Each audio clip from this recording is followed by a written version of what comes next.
असंभव कुछ नहीं होता दोस्त, ये परिकल्पनाएं हैं खाली। और मैं आज तो आपको बहुत ईमानदारी से और 12 साल के तजुर्बे का निचोड़ निकाल के बता सकता हूं कि इस दुनिया में असंभव नाम का कोई शब्द होता ही नहीं है।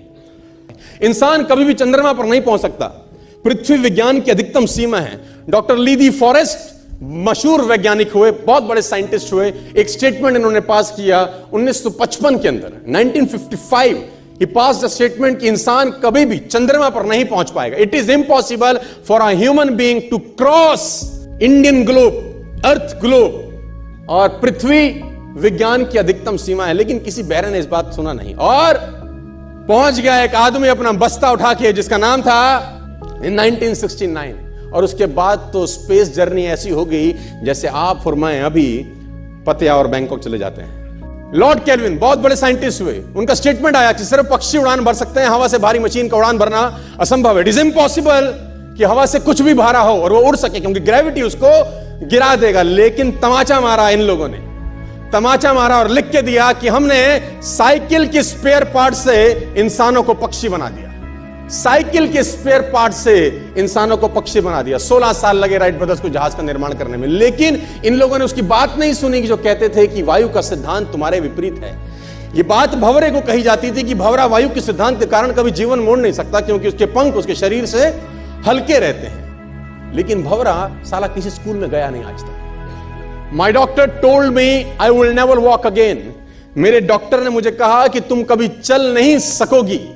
My doctor told me you will never walk again. My mother told me I would, and I believed my mother rather than doctor. Wilma Rudolph एक ऐसी एथलीट हुई जिनको पोलियो था, जिनको डॉक्टर ने कहा तू चल नहीं सकती, मां ने कहा तू चल सकती है। उसने कहा मैंने डॉक्टर की बात नहीं मानी, मैंने अपनी मां की बात मानी। 3 ओलंपिक गोल्ड मेडल जीती है लड़की, 3 ओलंपिक गोल्ड मेडल, जिसको डॉक्टर कह रहा है कि तू चल। लेकिन मां क्या बोलती है? मैं आपको उदाहरण देना चाहूंगा सर। बहुत छोटे थे अल्बर्ट आइंस्टीन, दुनिया के महान वैज्ञानिक में से एक हुए, मंद बुद्धि कहा जाता था। 8 साल के थे, घर पहुंचे, मां को चिट्ठी दिया। When he was 8 years old, came to his home, given letter to his mother. मां को एक चिट्ठी दिया, मां ने वो चिट्ठी पढ़ा। 8 साल के थे और चिट्ठी में प्रिंसिपल का खत था उसकी मां के नाम। प्रिंसिपल ने ये लिख के भेजा कि आपका बच्चा विलक्षण प्रतिभा का धनी है, ग्रेट पावर है इसके अंदर, क्योंकि बहुत बड़े साइंटिस्ट बने, बड़े हो गए। मंद बुद्धि बचपन में समझा जाता था। आपका बच्चा विलक्षण प्रतिभा का धनी है, इसके अंदर असीम संभावनाएं हैं। तो हमारा स्कूल, हमारी मैनेजमेंट, हमारी फैकल्टी, हमारा टीचर इस लायक नहीं है कि हम आपके बच्चे को अच्छी शिक्षा दे सकें। तो it's better for you to take care of your son. आप अपने बच्चों को अपने घर में पढ़ाइए, हम लायक नहीं है कि आपके बच्चे को पढ़ा सके। और उसकी मां ने पढ़ते पढ़ते आंखों में आंसू ले आई और उसने बच्चे को कहा कल से तो स्कूल नहीं जाएगा, मैं तेरी परवरिश घर पे करूंगी, क्योंकि तेरा टीचर तुझे इस लायक नहीं समझता। मतलब वो अपने आप को इस लायक नहीं समझते। बच्चा खुश हुआ, मोटिवेट हो गया और लग गया।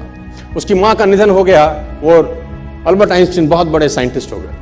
अल्बर्ट आइंस्टीन जब बहुत बड़े साइंटिस्ट हुए तो मकान शिफ्ट कर रहे थे अपना, और जीवन का सच्ची घटना वो अपनी ऑटोबायोग्राफी में लिखते हैं कि जब मैं मकान शिफ्ट कर रहा था तो एक ड्रॉस के अंदर मुझे वो व्हाइट कलर का पेपर फोल्डेड अवस्था में मिला। मुझे समझ नहीं था कि क्या है। मैंने उसको फोल्डिंग अवस्था से मिट्टी को हटा के जब खोला तो वो उस टीचर का लेटर था जो बहुत साल पहले टीचर ने मेरे हाथ में दिया था और मैंने अपनी मां के हाथ में रखा था। अब वो बड़ी उत्सुकता के साथ उस खत को पढ़ने लगे। जैसे उन्होंने खत पढ़ना शुरू किया और वो जार जार होकर रोए। उसमें लिखा था कि तुम्हारा बच्चा मंदबुद्धि है, ये हमारे स्कूल के लायक नहीं है, इसको आज के बाद हमारे स्कूल में मत भेजना, इसकी परवरिश खुद किया। मां ने उल्टा पड़ा कि नहीं, ऐसा नहीं है, तू सब कुछ कर सकता है, तेरे हाथ पास पावर है, तेरे में प्रतिभा है, यू कैन डू वंडर्स। दोस्तों, इस दुनिया में किसी की बात मत सुनना। नेवर एवर बिलीव एनीबॉडी कि जो तुमको बोले कि तू नहीं कर सकता, कान पे मारना, बोला साले तू नहीं कर सकता, हम करेंगे।